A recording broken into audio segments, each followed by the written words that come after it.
내 입이 사라졌어. 두 번째 이야기. 막상 집 밖으로 나오긴 했는데 어디서부터 찾아봐야 할지 민우는 좋은 생각이 떠오르지 않았어요. 내가 만약 입이라면. 민우는 머릿속으로 생각을 모았죠. 같은 생각을 되풀이하면서 입의 입장이 되어서 갈 만한 곳을 생각해봤어요. 민우의 눈에 놀이터가 보였어요. 입은 자기밖에 모르니까 놀이터에서 신나게 놀 수 있지도 모른다는 생각이 들었죠. 입은 놀라고 화나고 슬퍼할 민우의 기분 따위는 털끝만큼도 생각하지 않을 것 같았어요.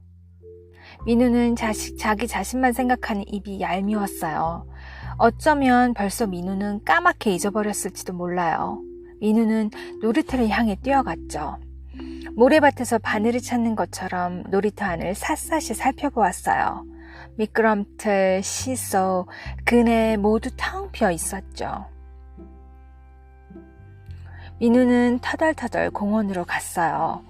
11개나 되는 공원 의자를 하나도 빠짐없이 꼼꼼히 살펴보았죠. 입은 어디에도 없었어요. 민우는 모든 희망을 잃고 버스 승강장에 털썩 주저앉았어요.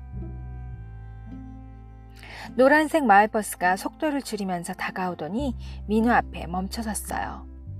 안 탈 거니? 앞문이 열리고 마을버스 기사 아저씨가 물었어요.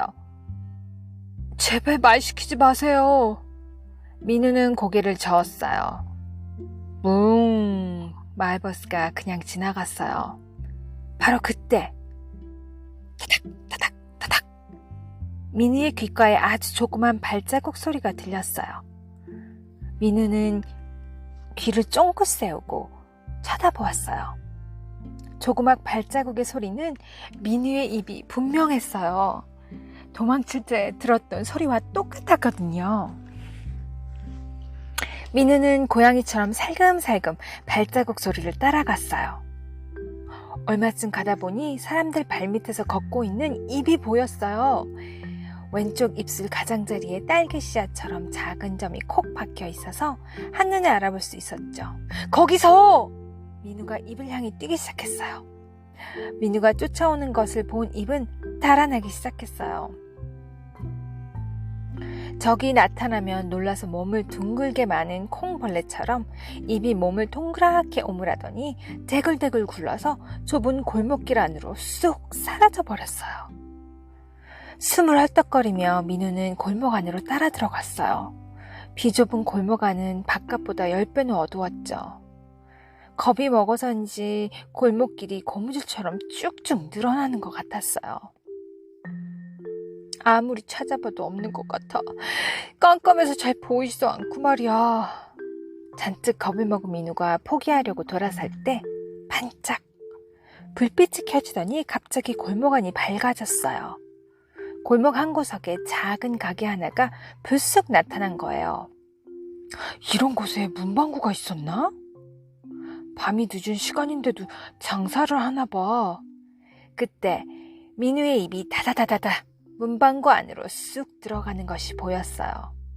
민우는 입을 따라 들어갔어요. 아무도 안 계세요?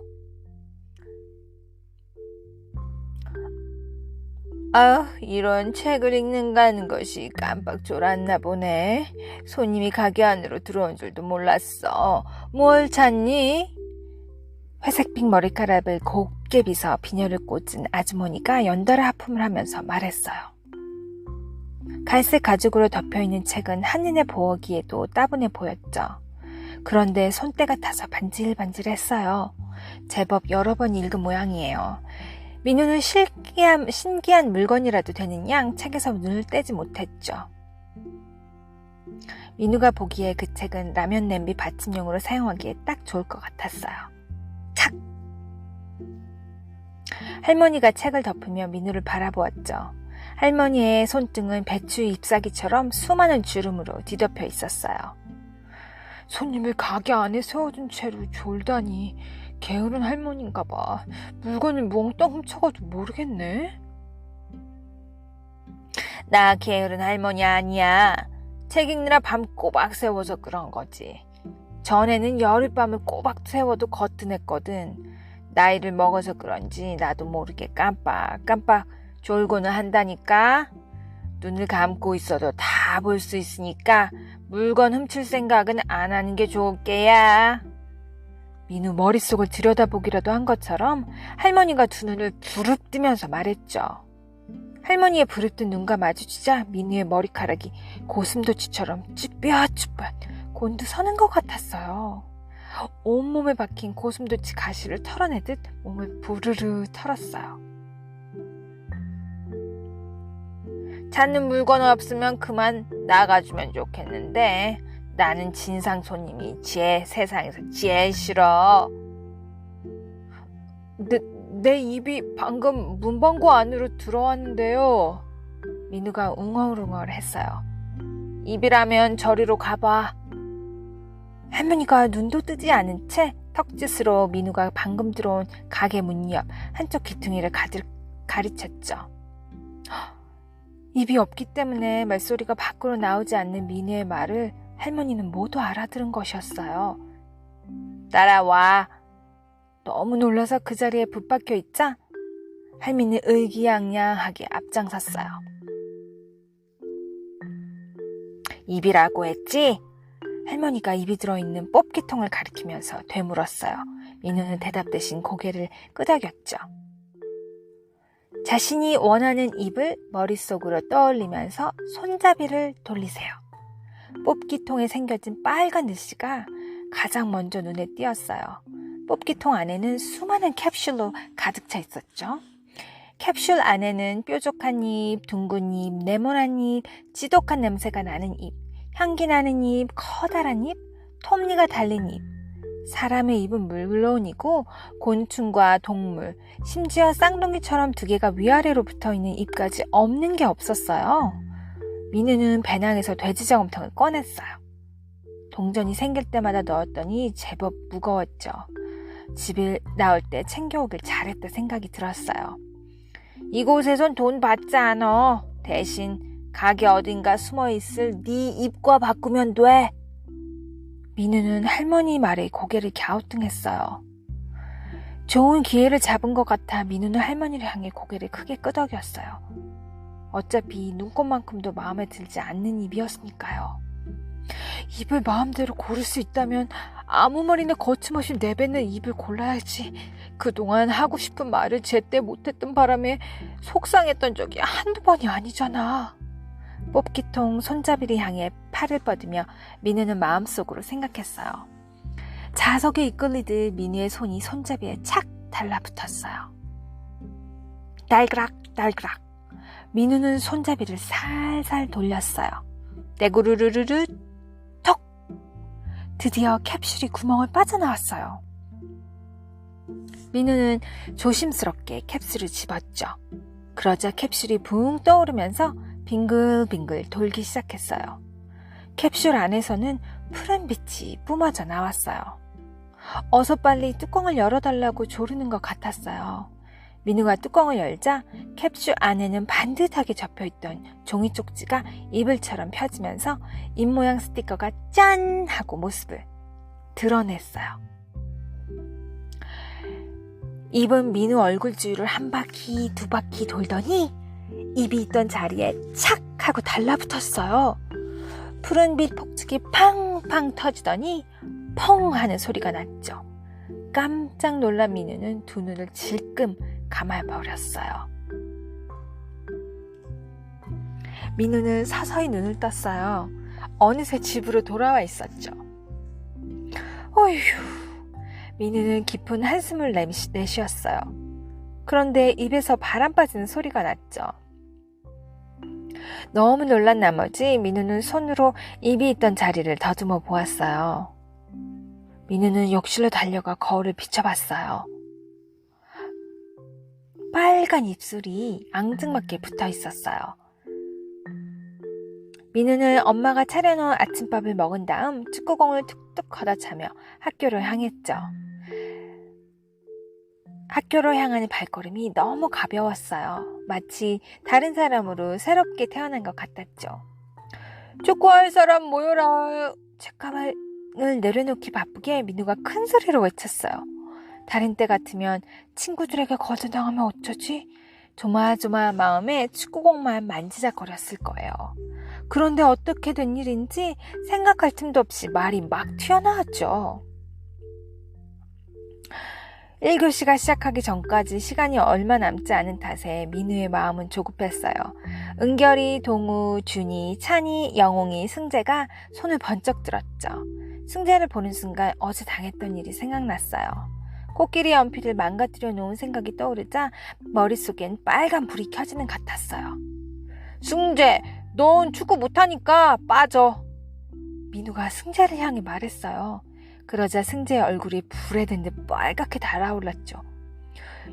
야, 선생님이 친구들끼리 사이좋게 지내라고 했잖아. 승재도 계속하다 보면 축구 실력이 늘 거야. 은결이가 승재 편을 들었어요. 맞아, 처음부터 잘하는 사람 없잖아. 동우도 승재의 편을 들었죠.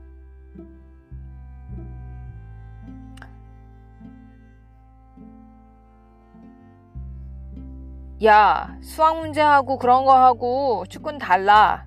수학 문제 못 풀면 자기 시험 점수 망치면 그만이지만 축구는 같은 팀원들이 모두 피해를 보게 돼. 지난번 시합 때도 승재가 헛발질하는 바람에 이반 아이들한테 졌잖아. 민우는 어떻게든 승재를 핀잔주고 싶었어요. 야, 입장을 바꿔서 생각해봐. 네가 지금 승재라면 얼마나 속상하겠냐? 자신의 편이라고 믿었던 영웅이마저 승재의 편을 들자 왈칵 눈물이 쏟아지라는 것을 입을 앙 다물고 참았어요. 이 세상에 모든 아이들이 승재 편인 것 같았죠. 민우의 편을 들어주는 아이는 한 사람도 없었어요. 어제 주인 허락도 받지 않고 제멋대로 코끼리 연필을 빌려간 것도 승재. 남의 물건을 빌려갔으면 조심스럽게 사용한 후 온전하게 돌려줘야 하는데 함부로 써서 볼품없게 만들어버린 것도 승재인데 잘 알지도 못하면서. 머리 꼭대기까지 화가 차올랐어요. 나 축구 안 해! 예전엔 우물쭈물거리다 꿀꺽 삼키고 말았을 말들이 막힘없이 튀어나왔어요. 야, 그러면 우리끼리라도 축구할 수 있게 축구공 좀 빌려줘. 싫어. 민우는 고개를 절레절레 흔들었어요. 승재는 꼼짝하지 않고 동상처럼 그 자리에 서 있었어요.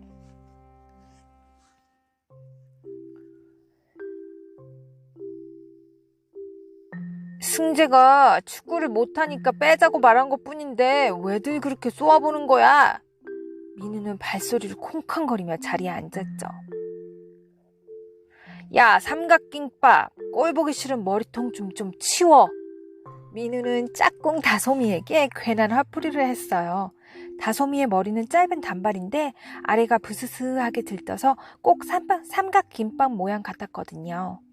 야, 무슨 말을 그렇게 심하게 하냐? 다솜이한테 빨리 사과해.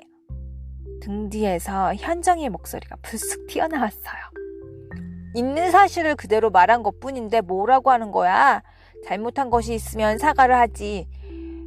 그리고 현우 네가 뭔데? 현정이 네가 뭔데 다솜이 일에 끼어들어? 다솜이랑 사귀기라도 하는 거냐? 민우는 자기 잘못은 깨닫지 못하고 쏘아붙였어요. 뭐라고? 말이면 다인 줄 아냐? 아유, 진짜. 현우는 어이가 없다는 표정까지 말까지 더듬었어요. 편은 들어줘도 다솜이랑 사귀고 싶지는 않은 모양이네. 하긴 누가 삼각김밥이랑 사귀고 싶겠냐. 민우가 말을 마치자마자 다솜이의 눈에선 폭포수 같은 눈물이 떨어지기 시작했죠. 어느새 아이들이 민우와 현정이 다솜이의 주위를 빙 둘러싸고 있었어요. 다솜아, 울지마. 아무래도 민우의 입이 고장난 것 같아. 공기청정기나 정수기처럼 우리 입속에도 나쁜 말이 걸러주는 기관이 있는지도 몰라. 민우는 아마 그게 고장났나 봐. 아무 말이나 가리지 않고 막 내뱉는 걸 보니까 말이야. 그러니까 맘에 들지 말고 흘려버려. 우와, 현정이랑 민우랑 싸우는 거야? 누가 이기고 있는 거야? 아이들 사이에선 난리가 났어요. 민우의 입은 수업 시간에도 가만히 있질 않았어요. 학원에서 배워서 다 아는 내용인데요. 선생님, 재미없어요. 선생님은 왜 키도 작고 뚱뚱하고 이렇게 못생겼어요? 자꾸만 엉뚱한 질문을 하는 바람에 수업 분위기는 흐트러졌어요. 선생님, 민우 때문에 수업에 집중할 수가 없어요. 공부도 못하면서. 참다 못한 선생님이 이마에 가득 주름살을 모으면서 말했어요. 다른 아이들 수업에 방해되니까 민우 이제 그만 입 다물렴. 민우는 교실 끝자락으로 책상을 옮겨야 했어요. 야, 준이, 네 손은 똥손이냐? 네가 발로 그려도 네 그림 실력보다는 낫겠다. 미술 시간에 준이를 올리고 말았죠. 민우가 무슨 말을 할지 몰라서 다 가까이 다가가기가 무서워. 민우는 우리가 미운가 봐. 야, 민우 입안에 폭탄이 들었나 봐. 민우가 말할 때마다 폭탄 맞은 것처럼 기분이 엉망진창이 돼. 맞아. 민우 입에 막말 폭탄이 쏟아져 나와. 아이들은 고개를 끄덕이고 이젠 민우 가까이 다가오지도 않았어요. 슬금슬금 피해 다니면서 아무도 민우에게 말을 붙이지 않았죠. 민우는 전보다 더 외톨이가 되어갔어요.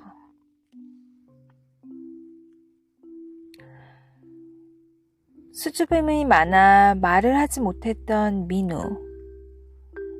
입이 사라지고 난 후에 문방구에 들어가 뽑기통에서 새로운 입을 골랐죠.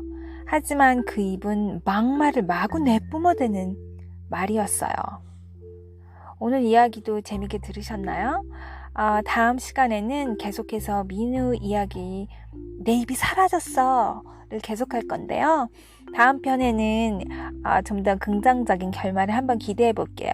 민우가 어떻게 뉘우치고 상대방 마음에 쏙 드는 말을 하는 입으로 아니면 자신의 의지와 친절한 말을 전하는 입으로 변하게 되는지 한번 기대해 볼게요. 그럼 오늘도 여기까지 하고 다음 시간에 만나요. 안녕.